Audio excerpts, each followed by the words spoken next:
Hi, I'm Lori. And I'm Kevin, and this is No Longer Ashamed. We are survivors of childhood sexual abuse. And we're here to share with you that if you're a survivor, you don't have to be alone. Our logo is a salamander, and the reason is a fire salamander can survive a fire, and you have survived a fire.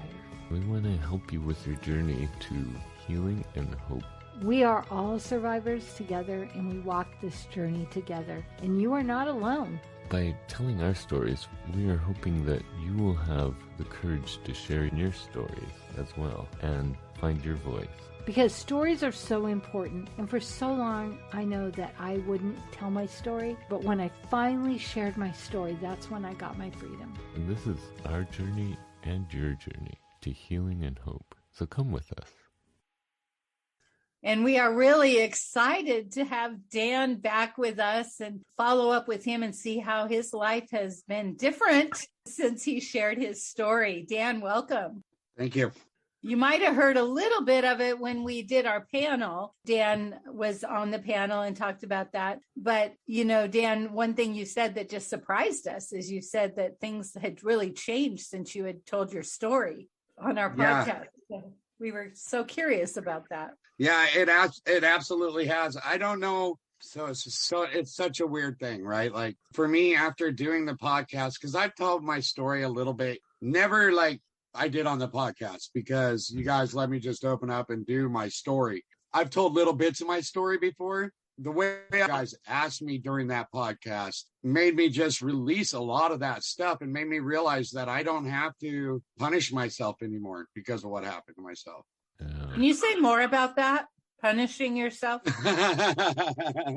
So as addicts, we are our own worst enemy. So all of the things that ever had happened bad to me when I was a child, I believed were my fault. Well, okay, let me rephrase that. I was made to believe they were my fault by the words that were said to me, such as, if you weren't being such a bad boy, this wouldn't be happening. You know, it's because you did this or you did that. And everybody around me at that time and that day of age, being a homosexual was wrong. Mm-hmm. So I would hear all these other people saying how fornicating with another man is wrong and you're going to go to hell. So I punished myself and I started believing what I was doing was wrong. And with him embedding that in my brain the whole time, basically telling me I was a bad kid and that I wasn't going to amount to nothing unless I did as he said, or, you know, I'd take a beating or whatever. I made myself believe that everything I did then was wrong. And I kept that belief, I think, until God, when we did that podcast, to be honest. Really? Yeah. Wow. Do you think just talking about that made you realize that that wasn't really true? So it's kind of funny. Like I go into places like the Diversion Center, as you guys well know, and I go into other places and I run a clean and sober facility here. And if there's anything I've had to learn is watch what I tell people as an advice to other people and to listen to what I say to people, right? So as you guys were asking me all those questions, I was making sure I was listening to myself. And I have to make sure that when I say something to someone else or whatever I'm saying, I need to believe that, right?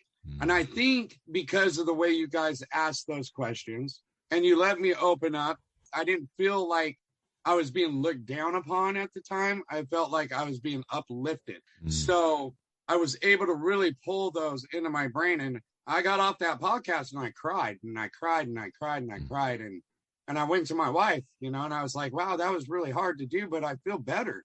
And, you know, and I talked to her about it because she's the one person that knows the whole story besides you guys now. Well, and a lot of other people. Yes, thanks to us.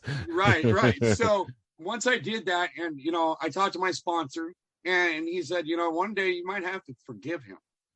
And so that really started playing in my head over and over. And I was working on my step 4 at the same time, which is a really rough step. Will you tell us what step 4 is? So I can't tell you word for word what it is. It's been a while since I did it. We have to take a moral inventory of ourselves. Okay. We also have to dig deep, man. It's a step where you gotta forgive yourself and others at the same time. And you gotta really dig into your emotions. And the one thing that I held on to all these animosities and everything else. I was angry at my mom. I believed what my mom, because my mom was a heroin addict. So she OD'd when I was very young. And I was angry at her because there's no way my mom didn't know. Well, after doing the podcast and talking to Johnny, I was driving down the street one day, and I swear to God, if there was a light bulb above my head, it would have been bright. I swear. It was like bing. And I went, oh my God, my mom was using to bury her own emotions of what was going on with her too, right? Yeah. Because he was raping her, he was raping my sister, he was raping me, beating on me and beating on my mom. You know, I never beat on my sister, just me and my mom. And it really didn't hit me. And then it was later that night, I was like, you know what? I need to figure out how I can forgive myself. Well, I didn't need to forgive myself. I needed to forgive him. Once I forgave him, it was easy to forgive myself because I did nothing wrong. So did you just decide to forgive him, or was it something you thought, I need to forgive him, and then it was a process? It was definitely a process. It took a little while. Mm-hmm. I had to come to the understanding that I could forgive him, but I didn't have to forget. There's a difference in forgetting and forgiving. At least to me, there is. I had to, it was so hard, man. I did a lot of praying. A lot of praying. It took a lot of praying. And I had to hand it over to my higher power. I had to be like, you know, God, I can't carry this no more. I just can't carry it no more. And the only way I believed that I was going to be able to not carry that anymore was to forgive him. So I told God, I said, you know what? I forgive him. And now this burden is yours. And I'll tell you what, it don't burden me no more. Wow. I don't let it. There's no reason to. I don't have nightmares anymore. I haven't had a nightmare and I can't even remember the last one, which is amazing for me because I was having them every night, like screaming nightmares, crying when I wake up. It was horrible. And it was not living. I wasn't resting well. I wasn't taking care of myself anymore. I was just basically being a machine, you know, going to work, coming home. And I wasn't me. I'm learning to love again because that's something I never really learned. I'm trying to be more patient because you don't have patience in addiction at all, right? You just want everything you want it now. So the one thing I became in addiction was the one person I hated the most, and that was my stepdad. I put hands on a woman. I'd never done that before in my life when I was sober, which there's a little more animosity coming in right there because then I felt bad it was all my fault at that point. And then it brought me back to the same place I was in my childhood of I'm a bad person. Yeah. When really it was what was taught to me. I didn't know any better. And my wife's forgiven me. I'm still working on forgiving myself for that one. As you guys know, my wife's not doing so well. She's got cancer. So it's been a battle, man. And that's another reason why I had to forgive him. I just can't hold on to this and try to help my wife. I'm no good to my wife if I can't love myself, right?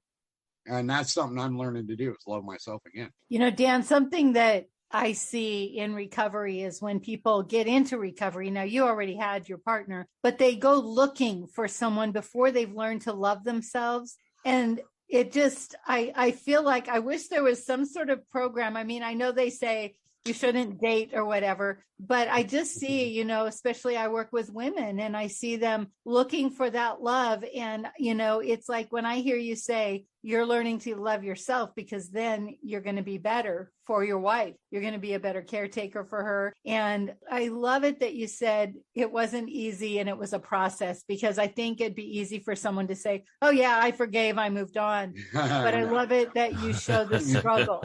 No. It was a struggle. I mean, I don't know if you've had to do it yet. It's a hard thing to do, to forgive the person that hurt you the most in your life, that you once trusted and that you looked up to as a father figure. Because my dad was, you know, he wasn't always there. I was always with my mom.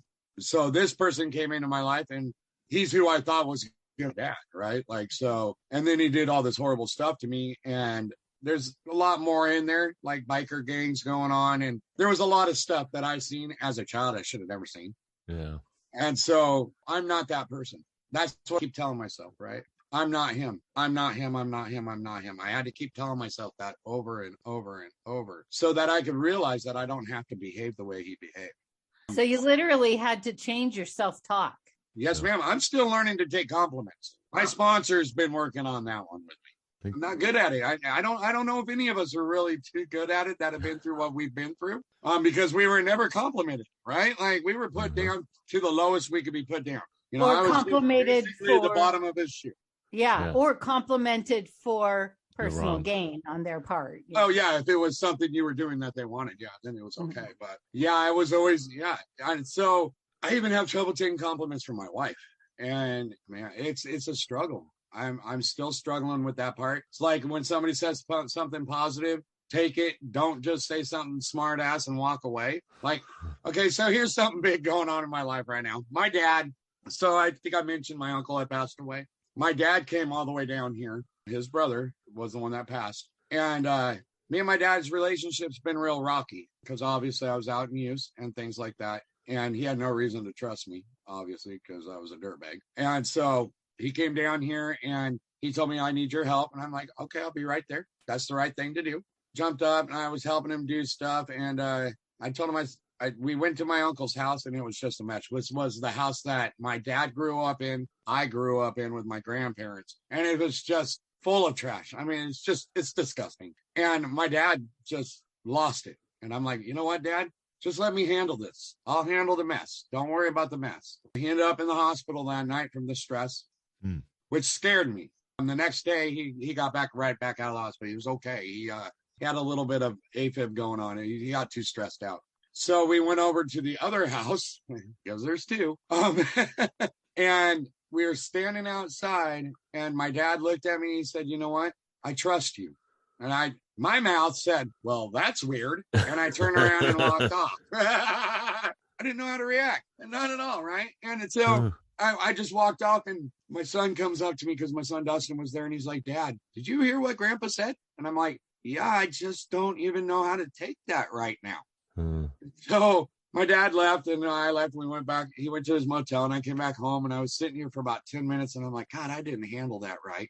I should have at least said thank you or, expressed how that made me feel instead of just closing up. So I called my dad and instantly got into tears. And I said, Dad, you saying that to me means more than anything in the world. I said, I've been begging for that trust back for almost 4 years now. And so now my dad has handed over all of it to me. He's letting me deal with the money, deal with everything, and just calling me every day now. We have a great relationship. I mean, it just was like overnight, right? And I asked him the other day on the phone, I said, Dad, what's the difference now and a year ago? And he said, my son's back. Wow.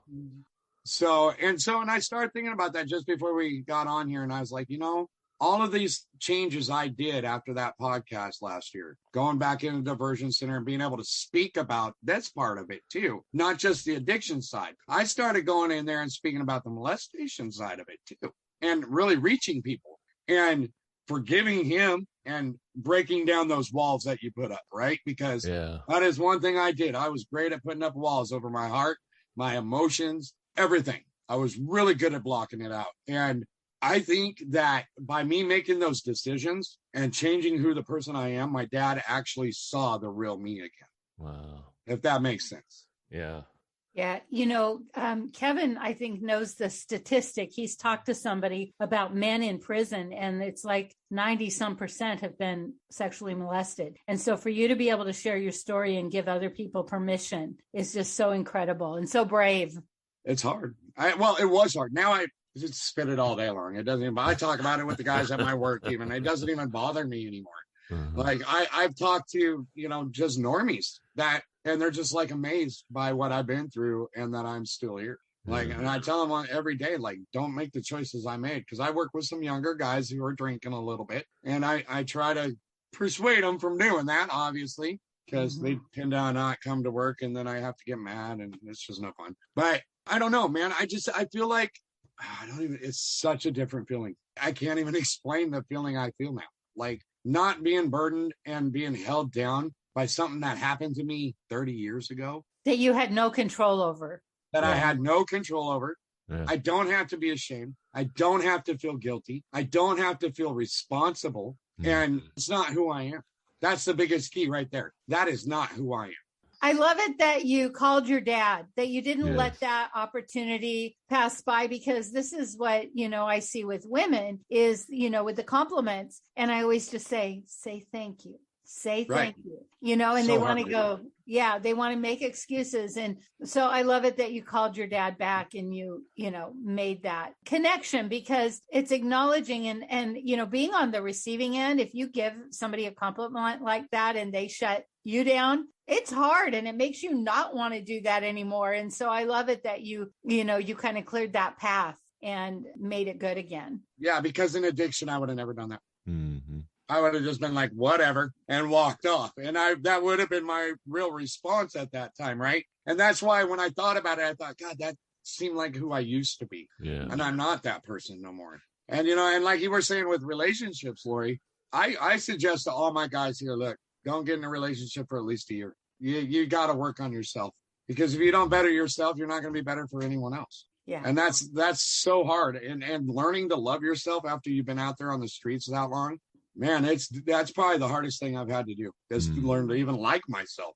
because that's hard. Because, man, I'm telling you, I was not a very likable person out there. I didn't even like me. So when you say I'm working on that, what does that mean for you? Like, what does working on it mean? Does it mean like going to meetings or reading something, or what does that entail? For me, it's affirmations. Every morning I got to tell myself I'm going to have a great day. I am a good person. I'm a great dad. I'm a good husband. Being able to look in the mirror and look at myself and be proud of who I am today.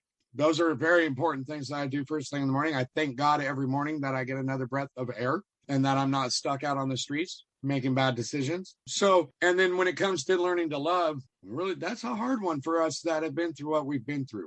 I would hardly ever kiss my wife. She could tell you if she was here that she was lucky to get kissed once a week. Now, every morning when I wake up, I wake her up, I give her a kiss, tell her I'm going to work, have a great day, tell her I love her. And when I get home, I try to remember to do the same things. Sometimes when I get home, I'm not in the mood to be all lovey-dovey, but I do it anyways because I have to.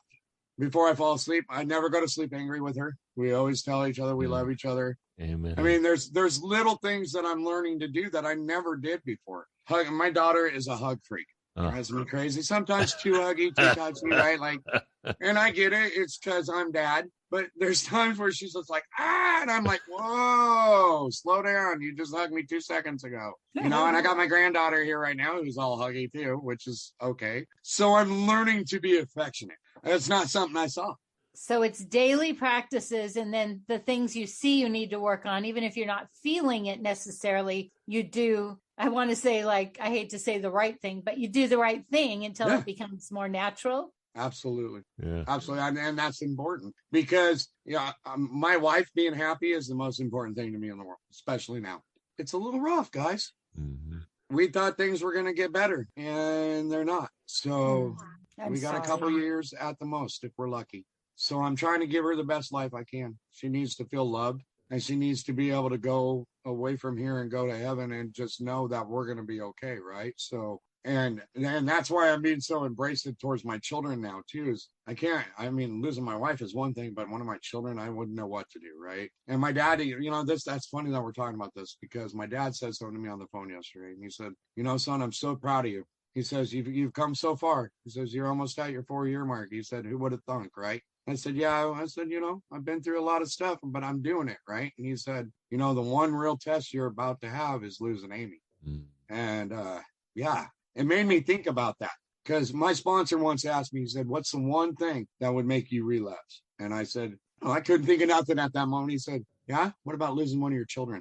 I said, oh, you mean like one thing that's a, bad thing that can make me do it. And the funny thing is, the first thing I said was losing my wife. Mm-hmm. So that was another thing I had to work on recently, and still working on it. I have to make a living amends to my wife. I told her that when she passes, I will stay clean for her. That's my one way of guaranteeing myself that I won't do that because I'm all about keeping my word. I'm a man of my word. And I made a living amends with my dad. I told him the same thing. I said, I'm just not going to use it. It's going to be my way of, making amends to you guys is I'm just not going to use it, whether you're here or not. I said, and there's no way I'm going to tell a lie on somebody's grave. That's wrong. And, so that's where I'm at, man. Like life still struggles. Yeah. That's big stuff. I can't even imagine, but and I think what's hard is we all know, especially as we get older, we're going to lose people, but to actually know that for you to say after 4 years, I can't imagine what that must be like. Yeah. And, in the beginning of this, you're never ready. No. Never ready. I don't care what anybody says. Oh, you had time to get ready. That's bullshit. There is no time. The doctors told us we had 6 months when this first started. And, I freaked out. I'm not gonna. I was pretty freaked out. I was losing my stuff.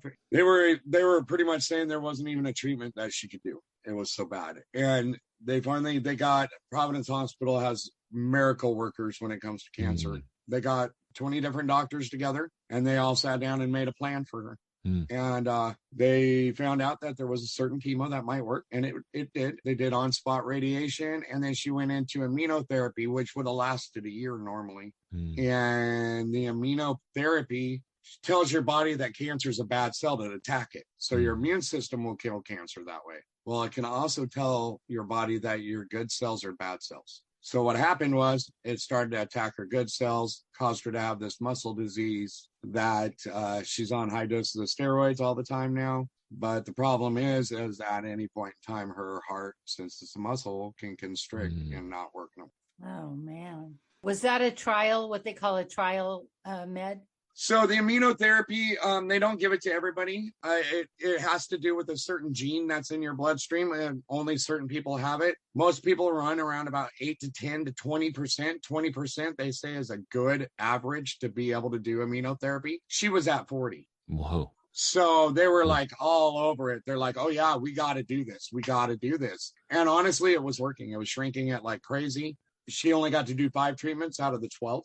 Oh. So that's where they pretty much told us that if nothing else, we at least bought her a year to 2 years. So depending on how aggressively it starts growing back. Wow. When I look at what you're talking about, and then I see the freedom that you found in telling your story and also in forgiveness, because, we hear a lot of people that say, if I forgive them, I'm giving them a pass. And then, they have to live in pain, because when we don't forgive, we're the ones that are suffering. And I think you bought some time for Amy, but you bought some time for you. I don't think I'd be able to go through what I'm going through with my wife holding on to all that. Yeah. I really don't. And honestly, I didn't forgive him for him. I forgave him for me. That's the truth. It wasn't about him. That was about me being able to move on with my life. And because holding on to things in your life like that, as hard as it is, it makes you sick. It makes you very sick. Holding on to secrets and shame and guilt and anger and hatred, all that's doing is breaking you down. It ain't hurting them. No. It's hurting yourself, right? So I didn't forgive him for him. I forgave him for me. I needed to be healthy again. And I feel like I am healthier than I've been in a very long time. What do you want people to know most of all? Your life's not over. Your past does not have to define you. Move on. I know it's hard. It's scary. It sucks. You got to find a way to deal with everything that's happened to you, all the trauma. Don't hold it inside. You hold it inside, it makes you sick. You're not hurting them by holding it in. You're hurting yourself. Learn to forgive. You don't have to forget, but you have to forgive sooner or later. Yourself and the other person. Yeah. And I don't know. Not everybody had to deal with their situation the way I did. And some of their people that hurt them are in prison or whatever. They're being punished. Let them be punished. Right? They're having to live with their guilt and shame. And that's way worse than having to, just forgive somebody. It's so easy. It's not easy, but no. Simple. I mean, once you've done it, you feel the difference, and it just gets better and better. And I had to forgive him several times myself. You know what I mean? It wasn't just, oh, I forgive you. Well, then something else would pop up. Oh, I got to forgive you for that too. You know what I mean? And I'm sure there might be something else that comes along the way in my life where I go, oh, that son of a bitch. And I have to do it again. We're only human. We're not perfect. Yeah. Well, I also feel there's something that I'm just hearing so loud and clear is you've made this big choice to be present, even though, as the addict part of you, that part addicts want to escape, but you are walking through a very difficult time. And every day you're making a choice to be present for the people in your life. And that's just so incredible. So, my wife, she's amazing. This woman from day one, finding out that she's had cancer, has not once really made it a bad thing. She's made it a good thing. Like, this is what God wants, or this is part of my testimony. This is going to save other lives. She's turned this thing into this beautiful thing. For me, it's been a little bit different. I'm not going to lie. So being present that's a no-brainer. I have to be. It's like I said at a meeting recently, or on one of my other casts that I do with Johnny, that, I may always seem all right on the outside, but inside, sometimes I'm crying. I have my daughter here, my son here, my granddaughter here a lot. And sometimes I got to put on that mask, even though inside I'm hurting.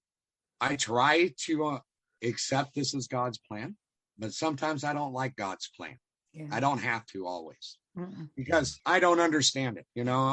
This is the one thing I haven't been able to fix. I can pretty much fix anything else that's going on. I help people save their own lives every day. There's nothing I can do to help her save her own. This one's up to God. And I kind of like being in control. I ain't even going to lie. So this is out of my control, and I don't like that. So, as I've learned that the more I talk about it and openly talk about my feelings, even with my clients here, and I'm present in their life every day. Trust me, I have no choice. It helps her and it helps me. If you just hold in all this stuff, all this guilt, the shame, the hurt, the sadness, that'll put me back out on the streets. And I have no use for that no more. I want to keep people off the streets, not be out there, I don't know, man. I like I said, a lot has changed, right? I'm becoming this different guy. And I'm liking this guy I'm becoming. I love that. Yeah. Now, if I can just get past this whole like to love, we'll be good. But I don't think I don't think it's something that happens overnight, especially for us who have held on to all this guilt and shame for so long. I don't think it is something we can just do overnight. Yeah. Well, when you think about a dog that's been abused that you adopt, they're always leery. So the fact that, you're a human, but you've made these choices. And I think what's really important for people to know is that you're not just winging it. You're daily committed to affirmations, to looking in the mirror, to being present, to loving those around you. And like you said, and I know you're kidding, but you go, I don't have a choice, but actually you do. I do have a choice. You could be under the bridge right now, but you're choosing not to. And I feel like the people that are watching you walk through this, they know that it's God's strength. They know that he's giving you the strength, but also you are getting strong because you are brave enough to wake up every day and to keep doing those small daily habits that make the big, big difference. Right. And I don't have to put a needle in my arm to make these feelings go away anymore. Yeah. That's huge. That's the huge part. And I think it's those little steps that we take and just keep doing them. And finally, after a while, we see the change in us because of those steps. We see the changes, the way we treat other people, the way we treat ourselves. And then we realize we don't have to believe those voices that we heard all those years. We don't, They were wrong. It takes a while to convince ourselves that they really were wrong and really can love ourselves. Yeah. I hated myself for a very long time. Yeah. So, and when I think back about it, it's just sad. I didn't have to. No. But I didn't know any different. No, Nobody taught me any different. And I was afraid to talk to anybody about it. So how could they tell me any different? Right. Think about the lives that you're changing just by being able to share that. Yeah. Right. I mean, how many addicts are using because of that hurt from childhood abuse? Yeah. I'd say about 70%, probably right around there. Mm-hmm. I mean, we all had some sort of trauma, most of us. Yeah. Mm-hmm. And like you said, now you've got to feel those feelings, which are some pretty tough feelings, you're going through, but you're not running from them. Yeah. You're feeling them and then you're figuring out what to do with them. And I just, thank you for sharing your story. Thank you for letting us be part of this. And we just feel so blessed. I'm sure I pray for Amy all the time. Yes, thank you. And you. And, maybe we can do another follow-up in another 6 months or so. But I just feel like I love the freedom I'm seeing in you. And, I didn't know you that well before, and I never felt like you were like not free, but I do see that difference now. And I'm so happy for that. Me too. Absolutely. And I appreciate you guys. If I wouldn't have had that opportunity, I don't know where I would be right now. I'd probably still be angry and bitter. And I don't want to be that guy. I mean, it's not fair to my family. No. or me. It's just that we don't realize how we're affecting everyone with our own pain. We think it's our pain, we're carrying it, and we're carrying it alone, and no one else is helping us or affected by it. But we don't realize we don't let anyone else help, and we are affecting everyone else with our pain. And so when we face our pain and deal with it, and, to be so brave to forgive is so hard, but it does make such a difference. And then we learn, I think for me, I had to learn to forgive myself as well. And I don't know if I could forgive myself without forgiving the perpetrator as well. There's no way. Yeah. I couldn't see myself doing it without being able to forgive him first, because it just had to happen that way. I don't know why. It just did. For me, it did. It just, I had to forgive him before I could forgive myself completely. I mean, there was parts of it I forgave myself for, like the situation of how I got rid of him and all that stuff. I did forgive myself for that because, well, I justified it. So I don't know if I really forgave myself for that part in the beginning or if I just justified it. I think in a way, Dan, we don't learn what forgiveness is until we forgive the other, the perpetrator. And then we realize, well, I never did really forgive myself because I never knew what forgiveness was. Right. Absolutely. Yeah, that's a good point. I think you're probably right. And so up until then, I think it's more like what you were saying. I justified what I did. I justified these things. But I still held this thing that they were, I couldn't forgive myself because they were wrong. The guilt or shame or whatever, that was still holding me back. Oh, yeah. And that was my excuse for everything was, oh, woe is me. I was such a bad person. Now I might as well just stay a bad person. I might as well go out and rob people and do drugs because I'm already a piece of shit.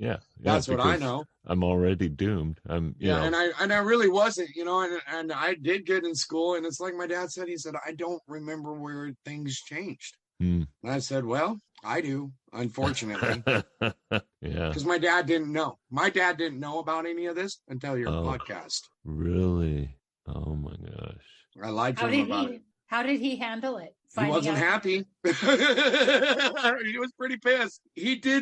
When we finally talked about it a little bit when he was out here, he apologized to me. And I said, Dad, you don't need to apologize to me. You're not who did it. He said, I should have known. I should have protected you. I said, Dad, I didn't let you know because I didn't want you to protect me. I said, that wasn't your place. I felt like it was my mom's job to protect me at that point because my dad was overseas. There was nothing my dad could do. And, and me and his relationship at that time wasn't really good anyway. So it was more of I had to go see him every other month or two when he was in, because he was in the service. So I never saw him, but he blamed himself right away. And I was like, no, that isn't your guilt to hold on to or your shame. That's his. You don't need to carry that. Let him carry it. Wow. And my dad was like, wow, that's different than what I was hearing in your podcast. I said, that's because, and then I explained it to him and he was like, you did what? And I'm like, I forgave him. And he's like, I don't know how you could do that. He's like, I don't know if I could forgive somebody if they did that to me. And I'm like, man, I said, maybe if you were gone through it and had to live your whole life with it, you would feel different about it. I said, but you didn't have to know about it. Last week we talked about blame, and I can't help but think that you turned the blame, you turned it around and you forgave. So there was no room for blame, because when we blame, then we can't let go either. Right. And so in addiction, I've learned something. We all play the victim, right? And that's what we do when we're out there on the streets and we're getting high. We play the victim. Oh, it's because of this. Oh, it's because of that. When honestly, we made a choice to get high. I didn't have a choice with what happened to me as a kid, but I did have the choice to open my mouth and say something a few times, and I didn't do it. I believe that somebody asked me last time on the last panel if it was PTSD or PTSI. Injury. Yeah. And it's like I said then, it's like a mental injury. So I do believe we can recover from it. I do believe it can be healed, but I don't think that it's going to be by a doctor. I think it's going to only be by one person. That's yourself and God. Because if I didn't give this over to my higher power, I couldn't have done this by myself. I've tried counseling in the past. It did no good. I've tried other things, obviously drugs. It buried it, but you can only bury shit so long. sooner or later it's going to come up, and it's gonna be worse. So like that whole forgiving him and just leaving it at the altar with God, I think that's what healed me, y'all. I mean, it's all that did. I know. That's where it was for me. And I also felt like without God, there was no way that I could forgive. It just, because I don't think most of us humans are capable of that forgiveness. And that's why, like your dad was saying, how were you able to do this? I don't think most people get it, because we're just not built to, it's such a hard thing. And we also have to forgive ourselves. And that's where this whole blame thing is so hard on us, because not only do we blame the perpetrator, but we blame ourselves for getting us. I blamed myself more than I blamed him. Yeah. And then we blame ourselves for what we do after we're abused, because we're coping. And so there's all this blame, and it's not until we get to forgiveness that blame goes away. Absolutely. Absolutely. And just playing the blame game just makes more guilt and more shame within yourself either way. Yeah. So, and that's where forgiveness had to come in for me, man. I couldn't live like that no more. I didn't like having to feel like I need to still look for this guy over my shoulder who's been dead for ever. Mm-hmm. I still would look over my shoulder for him. Yeah. I feel like you're the epitome of this podcast. No longer ashamed. Yeah. Yeah. Well, it kind of happened, you guys. Maybe that's why it was meant to be. Yeah. I just hope for everyone, that's what we pray for. Yeah. Well, thank you so much, Dan, for being so vulnerable and honest with us. And, we just want to pray for you and Amy before we go. And, it's like this, it's hard because you want to fix, and we know that we can't, but we can pray. And like you said, sometimes it's like, well, all I can do is pray. And sometimes it's everything I can do is pray. Yeah. All day. Some days it's like that. Yeah. Some days I'm asking him, man, just get me through this day. One more day with her. Mm-hmm. And it was that way the other day. She woke up and she wasn't doing so hot. And it scares you. Just little things like her catching a cold can be deadly. Mm-hmm. And she's got a cold right now. So it's like, it's scary for me. And it's scary for her. Like, and her emotions are all over the place. She's going through menopause. She's got cancer. She's taking steroids. So she's like all over, and you women are a little different than us guys when it comes to emotions. Let's be real. Y'all run on them, and we like to think things, right? So she just instantly starts crying, and I'm like, oh my God, what's wrong? She's like, oh, you don't want to know. And I'm like, well, I'm asking. I don't want to know. Maybe. I'm not sure, but yeah, I do. I want to know. And then she tells me, I'm just kind of looking at her dumbfounded, like, really? That's it? Like, and I'm not trying to be a dick. I just didn't understand. Kevin's laughing a little too hard. Sorry, Kevin. No, I get it.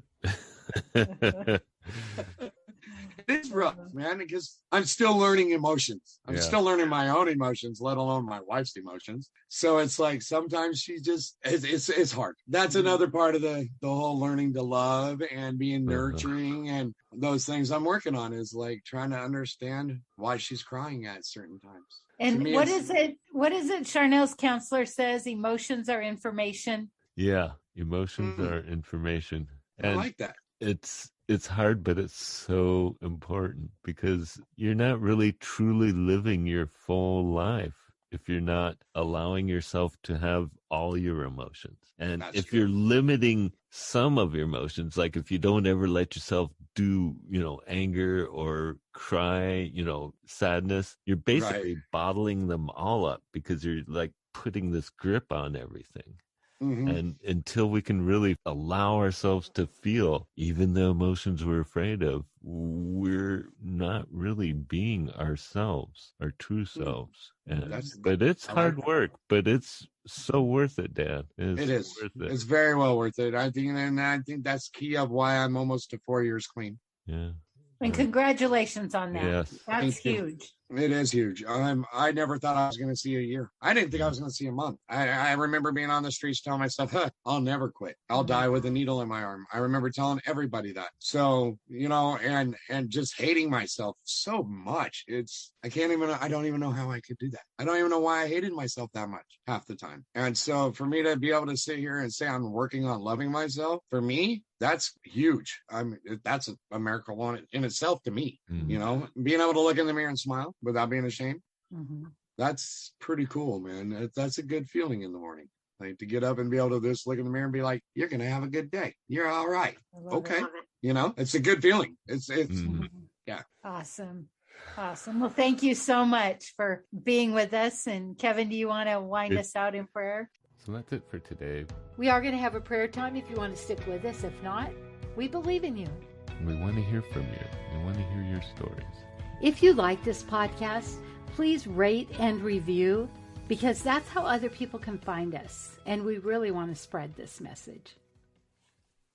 Father, I'm just so thankful for all your blessings and for the hope that you have given us that we never thought we deserved. And you have shown us that you do love us. And if we turn to you, you will give us your hope and give us a reason to live. And we're just so thankful that you have given Amy more time, that Dan and Emmy have time together to be together and to be a couple while there's still time, and that you're giving them hope that there is still life together with them. And Lord, I just pray that you would bless them with your presence, and especially bless Amy with your presence right now and your comfort, that you would be with her and that she would know that she's not going to be alone, that she will be with you, and that Dan will also get to be with you, and that your presence would be with him.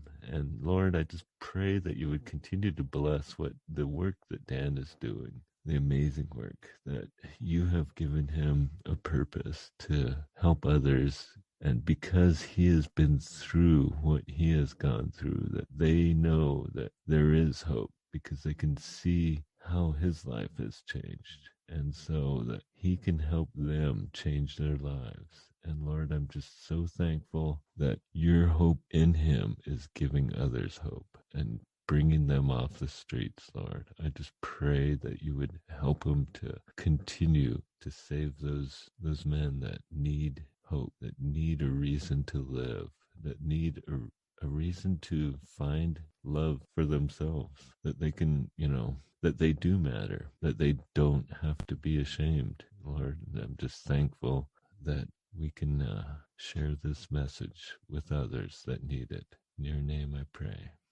Father, I just am so grateful for Dan and Amy. And Lord, I feel so inspired to hear Dan say that, he surrendered everything to his higher power, and Father, that he forgave. And sometimes we can forgive big things and then we don't forgive the little things. So thank you for that inspiration of how important forgiveness is, Lord. And thank you for, the looking in the mirror and saying, learning to love himself. Father, this is such an amazing thing. And I think so many people struggle with it. And sometimes I almost think we think it's like holy to hate ourselves. And thank you that he's teaching us that it's so important to love the creation that you made. And I just pray for your blessing on this family, that you will just bring good things their way, Lord, and joy and peace as they walk this journey. And I thank you for Dan's commitment, that he's made bold statements to keep himself clean and sober, Lord. And I pray for your blessing in that, and that you will just honor him and help him to know that you are with him and that you love him and that you are paving the way, even though sometimes it